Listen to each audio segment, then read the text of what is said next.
Harriet Tubman was an African-American abolitionist, humanitarian, and, during the American Civil War, a Union spy. Born into slavery, Tubman escaped and subsequently made some 13 missions to rescue approximately 70 enslaved family and friends. Using the network of anti-slavery activists and safe houses known as the Underground Railroad, she later helped abolitionist John Brown recruit men for his raid on Harper's Ferry, and in the post-war era was an active participant in the struggle for women's suffrage. Born a slave in Dorchester County, Maryland, Tubman was beaten and whipped by her various masters as a child. Early in life, she suffered a traumatic head wound when an irate slave owner threw a heavy metal weight intending to hit another slave and hit her instead. The injury caused dizziness, pain, and spells of hypersomnia, which occurred throughout her life. She was a devout Christian and experienced strange visions and vivid dreams, which she ascribed to premonitions from God.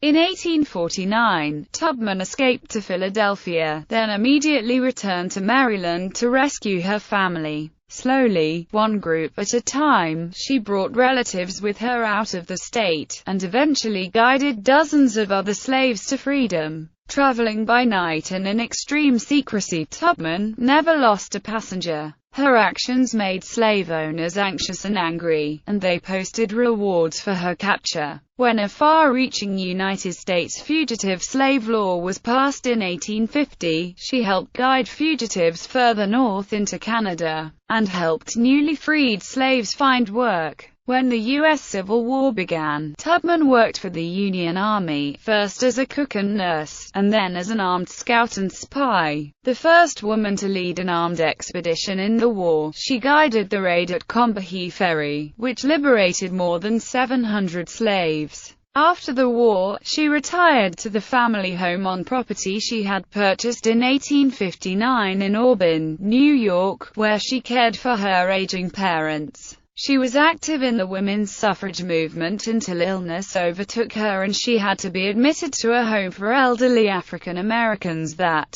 she had helped to establish years earlier. After she died in 1913, she became an icon of American courage and freedom. Early life and education. Tubman was born Araminta Minty Ross to slave parents, Harriet Green and Ben Ross. Rit was owned by Mary Pattison Brodess. Ben was held by Anthony Thompson, who became Mary's second husband, and who ran a large plantation near Blackwater River in Madison, Maryland. As with many slaves in the United States, neither the exact year nor place of Araminta's birth is known, and historians differ as to the best estimate. Kate Larson records the year as 1822, based on a midwife payment and several other historical documents, including her runaway advertisement. While John Hummers says, the best current evidence suggests that Tubman was born in 1820. But it might have been a year or two later. Catherine Clinton notes that Tubman reported the year of her birth as 1825, while her death certificate lists 1815 and her gravestone lists 1820. In her Civil War widow's pension records, Tubman claimed she was born in 1820, 1822, and 1825, an indication, perhaps,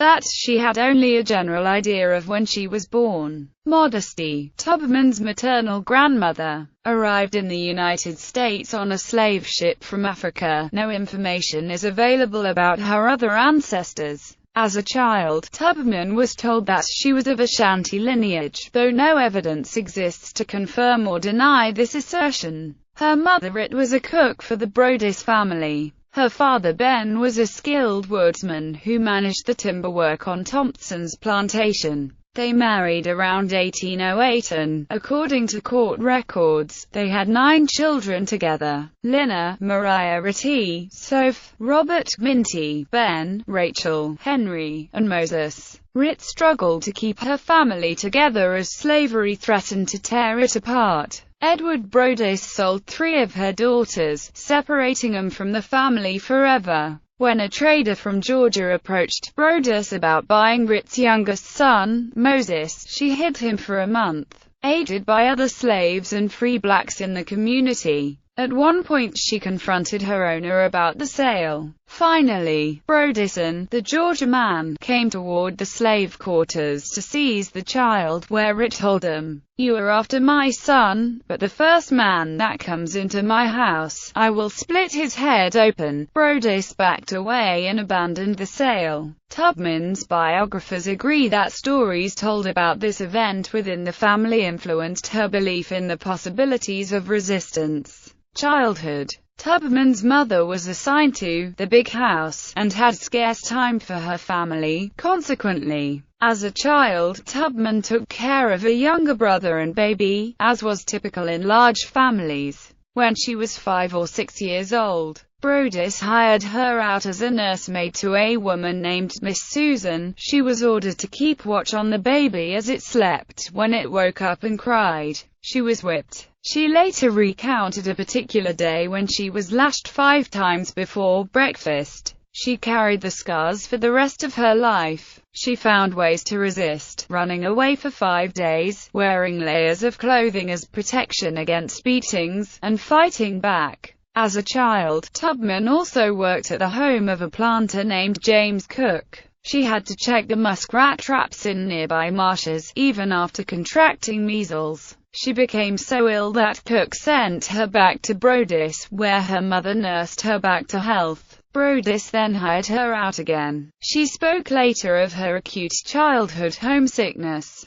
comparing herself to "the boy on the Sonny River," an allusion to Stephen Foster's song "Old Folks at Home." As she grew older and stronger, she was assigned to field and forest work, driving oxen, plowing, and hauling logs. Head injury. As a child in Dorchester County, Maryland, Tubman was beaten by masters to whom she was hired out. Early in her life, she suffered a severe head wound when hit by a heavy metal weight.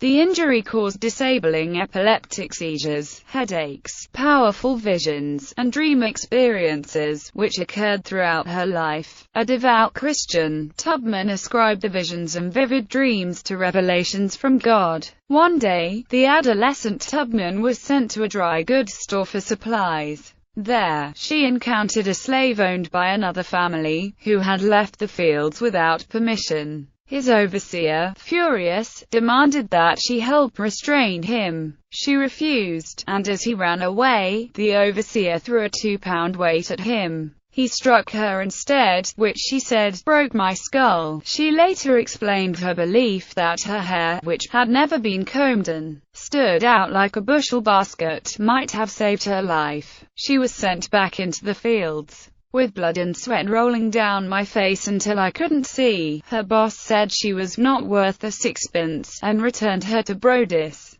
who tried unsuccessfully to sell her. She began having seizures and would seemingly fall unconscious, although she claimed to be aware of her surroundings while appearing to be asleep. These episodes were alarming to her family, who were unable to wake her when she fell asleep suddenly and without warning. This condition remained with her for the rest of her life. Lassen suggests she may have suffered from temporal lobe epilepsy as a result of the injury. The severe head wound occurred when Tubman was becoming deeply religious, although one must note this is not insinuating this as being the chief cause. As an illiterate child, she had been told Bible stories by her mother. The particular variety of her early Christian belief remains unclear, but she acquired a passionate faith in God. She rejected the teachings of the New Testament that urged slaves to be obedient and found guidance in the Old Testament tales of deliverance.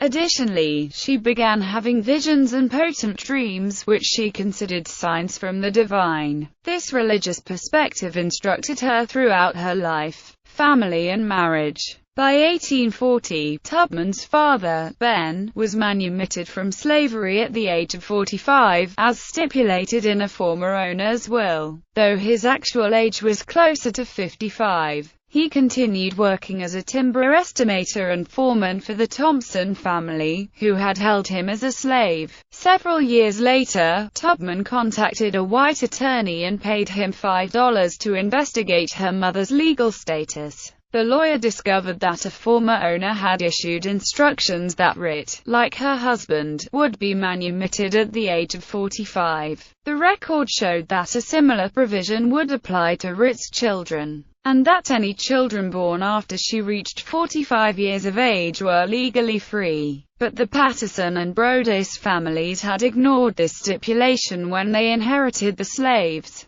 Challenging it legally was an impossible task for Tubman. Around 1844, she married a free black man named John Tubman. Although little is known about him or their time together, the union was complicated because of her slave status. Since the mother's status dictated that any children born to Harriet and John would be enslaved. Such blended marriages, free people of color marrying enslaved people, were not uncommon on the eastern shore of Maryland, where by this time, half the black population was free. Most African American families had both free and enslaved members. Larson suggests that they might have planned to buy Tubman's freedom. Tubman changed her name from Araminta to Harriet soon after her marriage, though the exact timing is unclear. Larson suggests this happened right after the wedding, and Clinton suggests that it coincided with Tubman's plans to escape from slavery. She adopted her mother's name, possibly as part of a religious conversion, or to honor another relative. Escape from slavery. In 1849, Tubman became ill again, and her value as a slave was diminished as a result. Edward Brodess tried to sell her, but could not find a buyer. Angry at his action and the unjust hold he kept on her relatives, Tubman began to pray for her owner, asking God to make him change his ways. "I prayed all night long for my master," she said later, "till the 1st of March, and all the time he was bringing people to look at me, and trying to sell me. When it appeared as though a sale was being concluded, she switched tactics. I changed my prayer," she said. 1st of March I began to pray, "Oh Lord, if you ain't never going to change that man's heart, kill him, Lord, and take him out of the way." A week later, Brodess died, and Tubman expressed regret for her earlier sentiments. As in many estate settlements, Brodess's death increased the likelihood of Tubman being sold and her family being broken apart. His widow, Eliza, began working to sell the family's slaves.